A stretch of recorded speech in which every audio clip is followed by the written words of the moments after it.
Welcome to the Worldwise Wealth Podcast. I'm your host, Nicole, and this podcast is your guide to building a truly borderless life.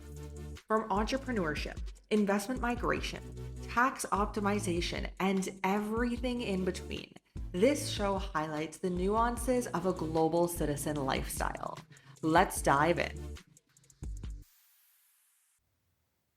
In this episode, I sit down with Scott Alldridge. Now, Scott is a nationally recognized cybersecurity strategist, author, and entrepreneur with over 30 years of experience transforming how organizations tackle digital risk, compliance, and cybersecurity in general. Now, this is a really interesting interview. I have not sat down on the podcast in all the years I've been recording podcasts with a cybersecurity expert, but I really think this is such an important topic when you are an online business owner and entrepreneur. So, in this episode, we really dive into the nuances of cybersecurity and what many entrepreneurs are not thinking about when they start an online business. So, with that, let's dive into this episode. Thanks for having me on, Nicole. I'm excited to share. First, I'd like to say, great podcast, great content. I know you've got a pretty specific audience, and cybersecurity is probably not a real normal thing, but certainly would like and five-star your podcast and encourage people to listen to it. Yeah, I kind of grew up a kind of a teenpreneur, if you will, in technology. Started into software when I was 19 years old and had a series of software stores and some software development that led us into some network stuff, that led us into some security stuff way back before we called it cybersecurity. And so I'm dating myself a little bit, but I've been doing this for just about 30 years. I've been in the tech and been a technologist. In my IP services business that I'm the president, CEO, and advisor for, we are a managed security services provider. We call it an MSSP, and service national clients and a little bit of international clients as well. So we do provide a series of different types of services. Back in the mid 2000s, when IT really, in terms of delivering how you manage IT, there really wasn't best practices. And so we had kind of learned about a couple of different frameworks early on that were specific to IT. One of them was called the IT Infrastructure Library. It's called the ITIL, and it really is a framework. And so we had the ITIL books that we had ordered in a version 2.0 that was actually kind of part and parcel to the BS 15,000, the British standard on IT. And the ITIL 2.0 showed up literally on a cold December morning, like it was a Christmas present. 2 boxes dropped, 12 books as my team dug into it to read like the telephone book. It's the process of the process of the process. Great stuff. It had a great, taxonomy, if you will, and a common parlance for how we address IT. However, it was very hard to figure out how would you start to use this stuff and prescribe it. And so we did some things with some of my best and brightest guys that I cherry picked from my group that were delivering some of the services and security way back then in the mid 2000s. And we really discovered that there are certain practices that really seem to make sense that the ITIL brought forward. And so we went into this kind of sojourn, this period of developing what we called the living, breathing, visible ops idea of making operations and IT visible to everybody. And security is very much part and parcel to all of that. And so that's kind of where my history goes back. We launched a book in the late 2000s called the Visible Ops Original Handbook, and then later released a few years later the Visible Ops Security, before we called it cybersecurity, as I said before. And then we released the Visible Ops Private Cloud. And then here recently, earlier this year, at the end of last year, actually, I finished off a book that I had been working on for about the last year on Visible Ops cybersecurity, bringing it up to speed with some of the latest and greatest things. And so I've authored that book. It's an Amazon bestseller. The series has sold over 350,000 copies across the globe.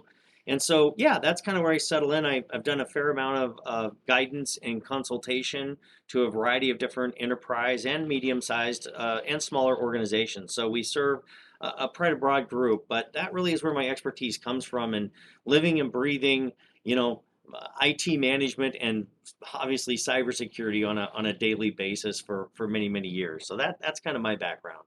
It's so interesting to me, and thank you for sharing that you got into this or were already into this when the internet really became widespread. I'm sure that was quite an interesting time for you. So All right, talking very generally about cybersecurity, what are some best practices for those who are international, small businesses, family offices? Like, what does that look like? And I think I could probably even go as general as saying, what is cybersecurity? I think we all know the word and we have a general conception of it, but I think there's probably a lot more behind it. Sure. Yeah, great questions. And so I would say, just generally speaking about, cybersecurity, and defining it, it really is anything that is, potentially a service affecting event that is unintended or from a nefarious right activity. So you're securing your IT systems, you're making sure that they're not easily penetrated, that people can't get at information, as we call personal identifiable information, PII information, or really, sensitive information like intellectual property or healthcare records or, financial records, and on and on and on it goes. So cybersecurity really is covering that full gamut of any of your electronic, computerized systems where there's, obviously private, confidential, important information that you don't want shared, as well as the ability to you not only hack in or break in, almost like somebody breaking into a home and stealing your, family jewels.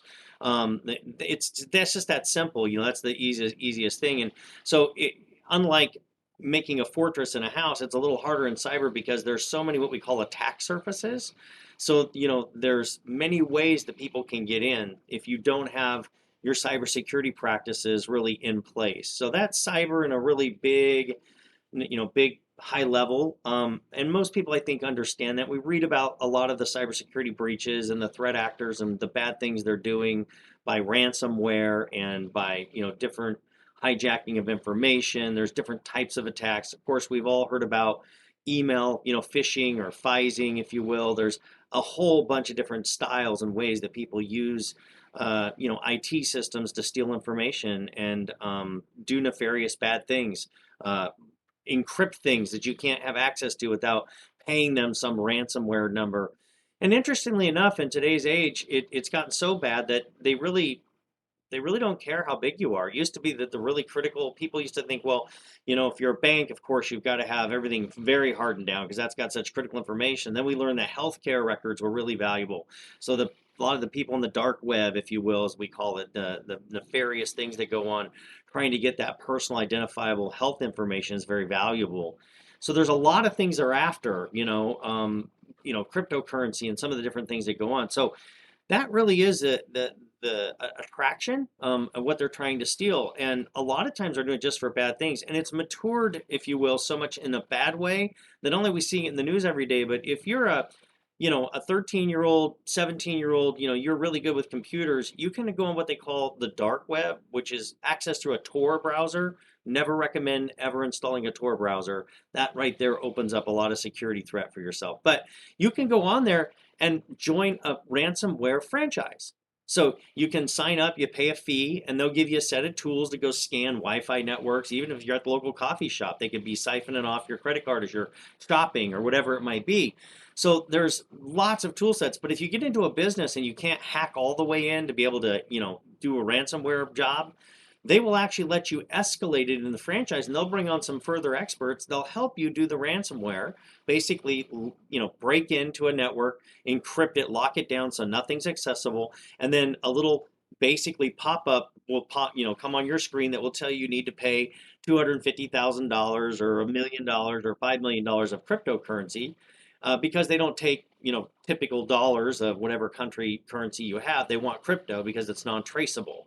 So you can do that. So this is how sophisticated it is. Franchises that you can ask, and then they share the proceeds with the third. I was reading a story about a 13-year-old that's become a prolific ransomware hacker, and he started with a franchise just like that. So you can tell it's scary, and they're going downstream, as I shared earlier, to smaller businesses. We got brought into a business that only does $1 million of revenue, and yet they were all locked up. So it really is scary out there. And the number one way that people are getting in usually is through some form. About 70 to 80% of all threats and hacks, and this is really a caution to your audience, is they do it through some kind of social engineering.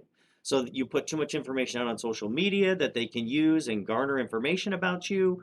Because a lot of people use information about themselves for passwords because they don't have strong passwords. So you really need to have strong passwords.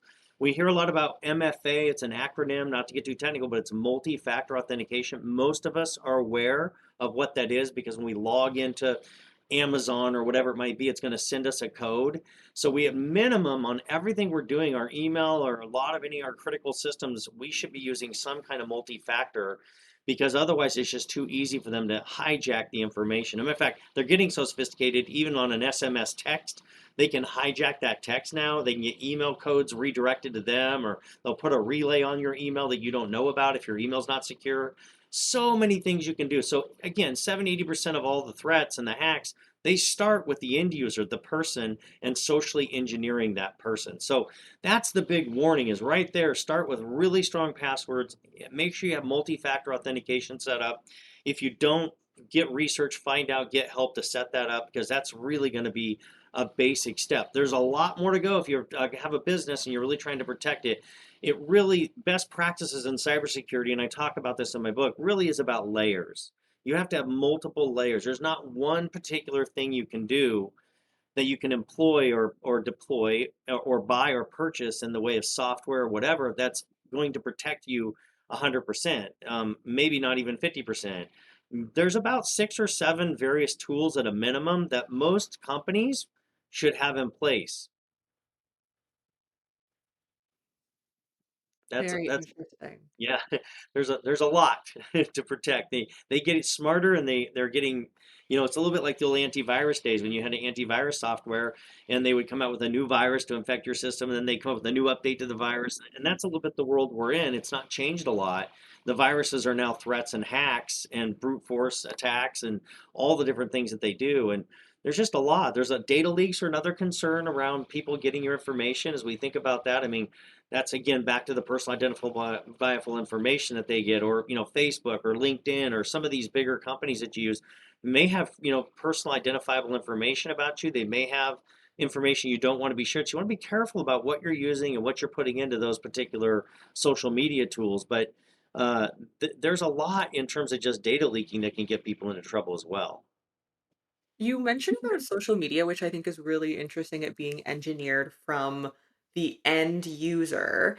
I think I'm aware, and I feel like most people are aware of, like an author on a blog post or something like that. But what is like, I'm curious, the success rate, the percentage, like, what does it look like for someone to actually start at social media and then reverse engineer onto maybe like a Shopify site that is less personal information, more business information? Like, what does that process look like? Because for me, I would think, oh, that's such a small percentage of actually being able to get any information to log into a website and gain access to it. Yeah, so the threat actors, as we call them, the bad guys out there that are looking, they'll use any information they can about you, and they'll use sources you won't even think of. And as I was referring to the data leaks, right? Sometimes you may not even know, like, here in the U.S. we had a whole state with driver's license numbers and information that was completely hacked and released to the public. Um, Recently, there was an interesting side story. I was reading about this kind of story about a dating site where it was for that some women had set up for guys that were bad, dates, and they were not good people. And so they put up a site. Well, one of them found out about that. Maybe you've read about this, Nicole. I don't know. But anyway, when they found out about it, they went in and found out how to hack the site because they didn't have good security. They were using kind of a free tool to basically have a social media board where they could report on all the bad guys and make up a lot of, I don't know if they make up, but tell a lot of stories, a lot of information about those individuals. Well, obviously, one of the guys that was posted as a bad guy, he found out that it was very weak in terms of their security, hacked it, and found all the women that subscribed to it, and then basically used a tool that mapped all of their phone numbers and, if you will, their mobile numbers and their mobile information to basically ascertain exactly where they are, and then published a map so you could see exactly where all of the women who have posted on this site lived.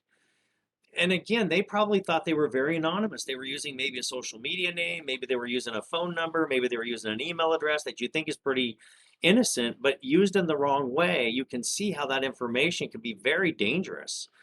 So that's just one example of something I more recently read about that I thought was one of the more, scary, uses of somebody doing a hacking. So think twice before you want to go make a board and say stuff about people because they could potentially find information out and post a lot of things that you wouldn't want to be posted online, like where you live.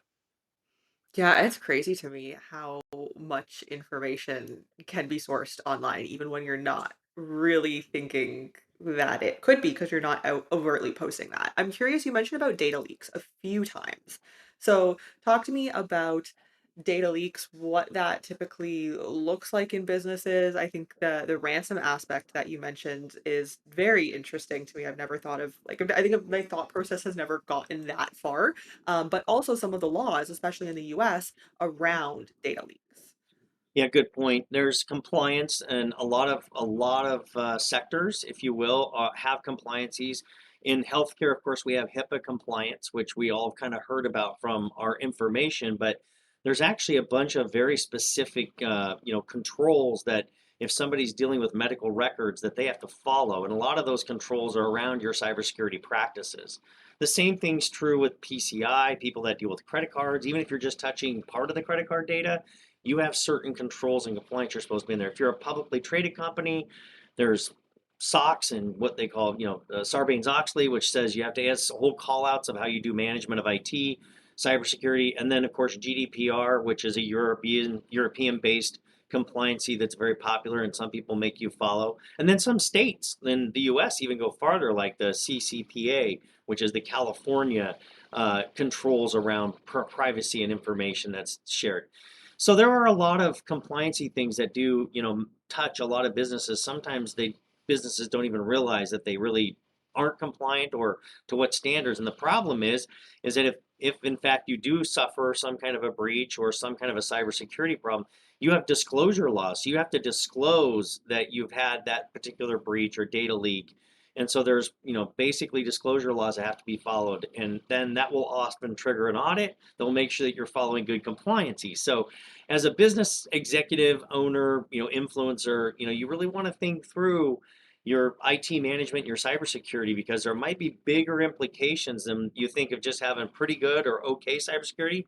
It may not meet the standard of what you're supposed to have in terms of the compliancy. And if something bad did go wrong, you could be faced with serious fines. I think about 40% of businesses that suffer a serious breach will go out of business. That's how serious this is.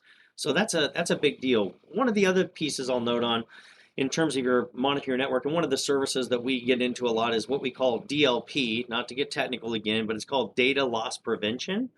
And really, it's basically a cybersecurity tool and monitoring system that you run on your network. And if somebody's actually taking information, if they've hacked in and they're siphoning off information out of your network, a data leak, or an employee or an ex-employee or any of those kind, it will detect and stop that leakage, if you will, going from your network.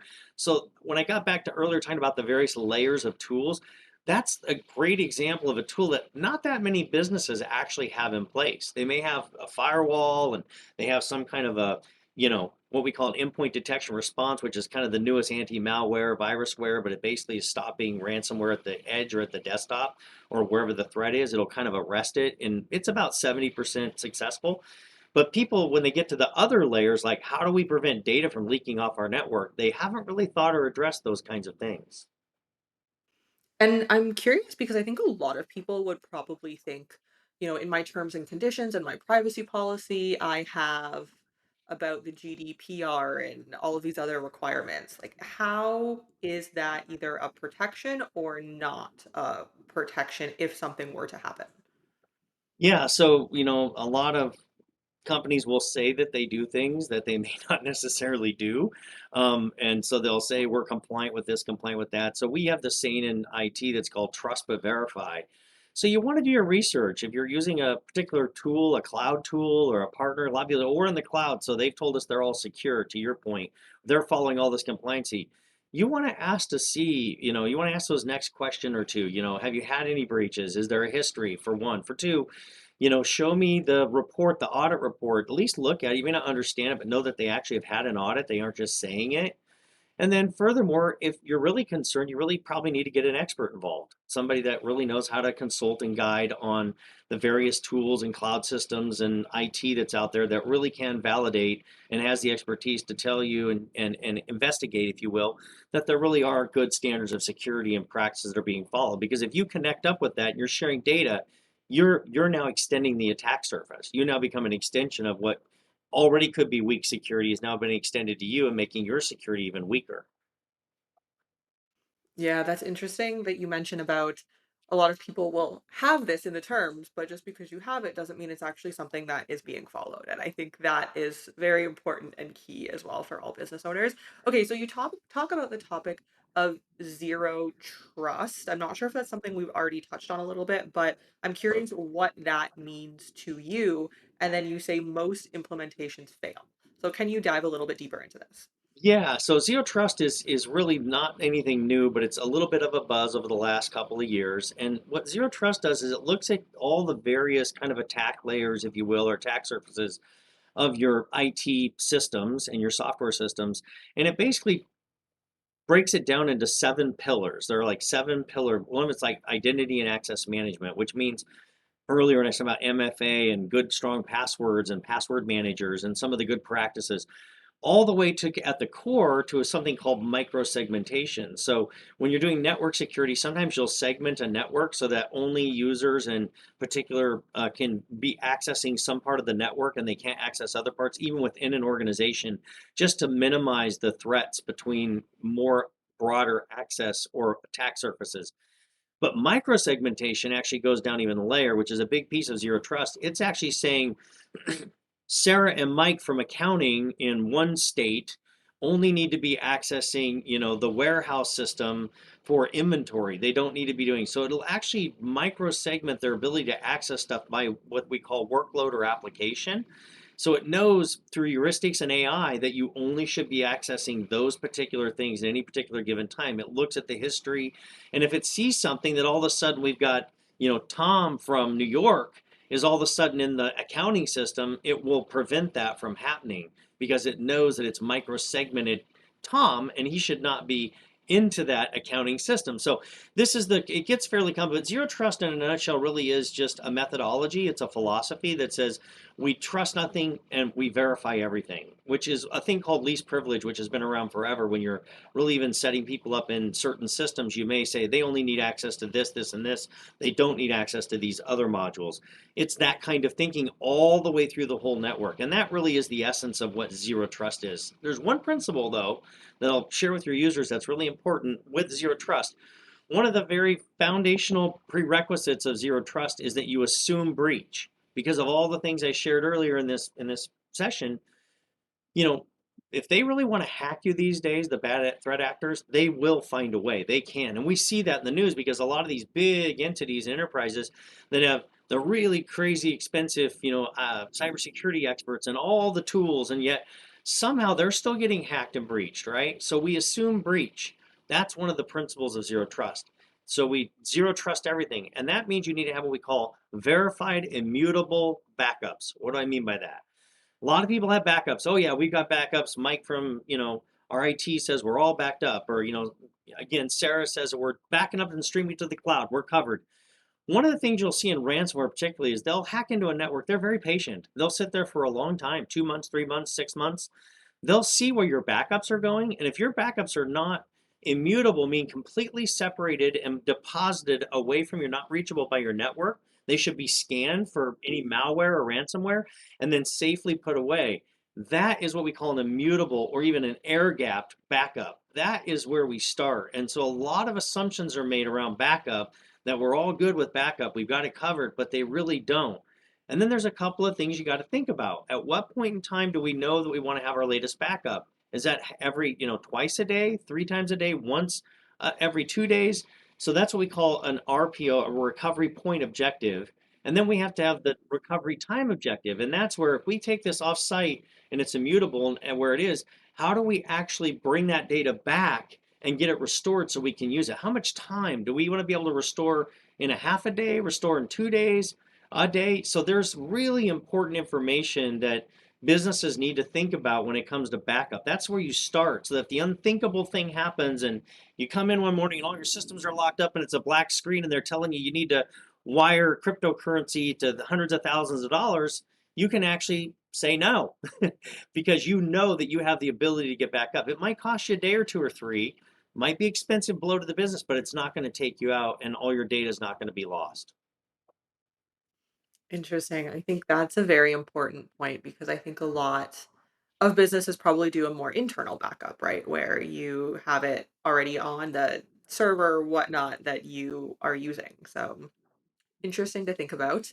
Okay, so last question for you. I'm not sure if we already touched on this or not, but what are three, four of the top cybersecurity gaps that you usually see in mid-level businesses these days?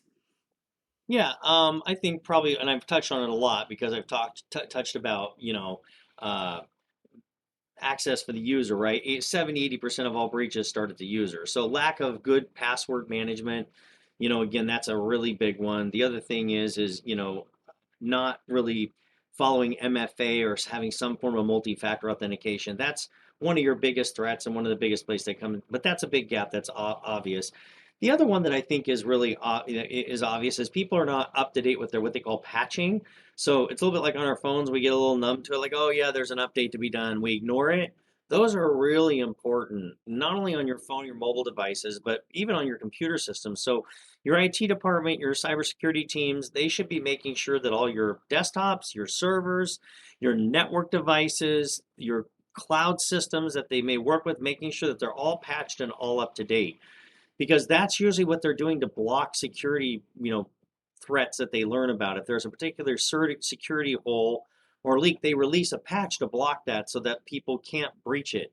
And so I would say number two, besides the end user and using good passwords, is having really, really good patch management and making sure that things are patched and controlled. Because that's a big, big area besides the end users. That's the other big threat.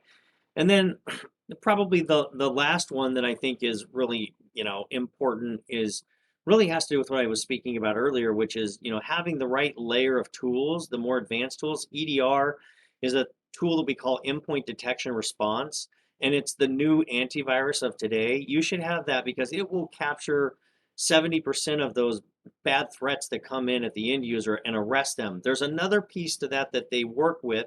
The EDR works with something that we call MDR, which is managed detection response. Both the EDR and the MDR, the acronyms in our world, are actively looking at the network and your desktops to make sure that if it sees anything going on that's wrong in terms of heuristics or looking at standards of how things should be operating, it will shut it down real time, and it's actively real time monitoring your network for bad things to happen. So EDR and MDR on your network, and lots of layers of tools, but those are the most important. Number one, users with, again, MFA passwords management. Number two, again, as I shared, number two being, I'm sorry, I just lost my train of thought.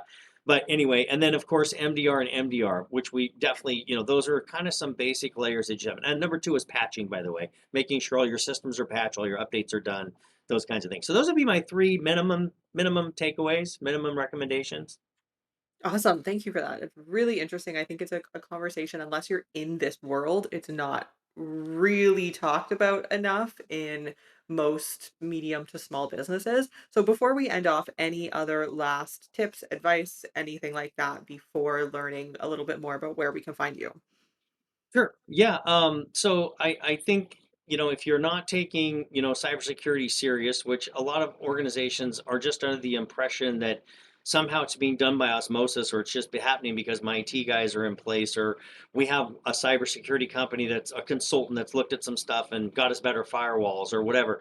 We look at it kind of a little too simplistic, and we don't realize all of the threats that are out there and all the ways. And the only way you can defend against is have as many layers as you can, and it's expensive. Admittedly, it's not cheap. It's unfortunate, but if you actually get hacked or data gets stolen, that's even more expensive and can put you out of business. So in the boardrooms now, we're seeing a lot of trend where they're bringing in cybersecurity experts. I sit on a few boards, been asking a lot more because they need to have that cyber expertise sitting around the table, even in family businesses where we're thinking about security first as a mindset as we do new things or we add new features or software or add technologies. Have we thought about the security piece? So that's really where it is. So, yeah, I think that's the big thing. I'm thinking of another question as you're speaking, and I don't know if this would be your expertise or not, but I'm curious about the world of cryptocurrency and cybersecurity. Is that something Mhm. you deal in? What are some best practices, tips that you see? Because that's not always, but often very decentralized. Yeah, I work my other expertise probably is a little more in AI because I deal with some AI stuff. But basically in crypto, again, a lot of bad actors out there, and there's a lot of misinformation and so many quote unquote wallets and ways to store your cryptocurrency that really don't have great security practices. I think it's almost assumed that because it's a crypto world, of course they would have great cryptography in their security, but a lot of them don't. So and there's a lot of debate about taking your cryptocurrency to an offline wallet. They're a cold storage, as they call it. There's a lot of debate out there, but I think the same practices apply. Know where your information and where you're keeping your cryptocurrency. Know what their security policies are. Know that they have audits and that they're vetted, because it's a little bit of a wild west world out there in the crypto, and not all two are alike. So you need to be very careful and vet, if you will, spend the time to do the research of where you're keeping your cryptocurrency, because a lot of cryptocurrency gets stolen. Matter of fact, I think I heard like almost half of people that have cryptocurrency have had some experience of stolen levels of crypto at one point in time or another. It's 50%. It's pretty bad. So that's the little bit that I do know that I could recommend. But yeah. Awesome. Thank you, Scott. Lots of very interesting, valuable information for everyone who's listening. So, where can people find you online?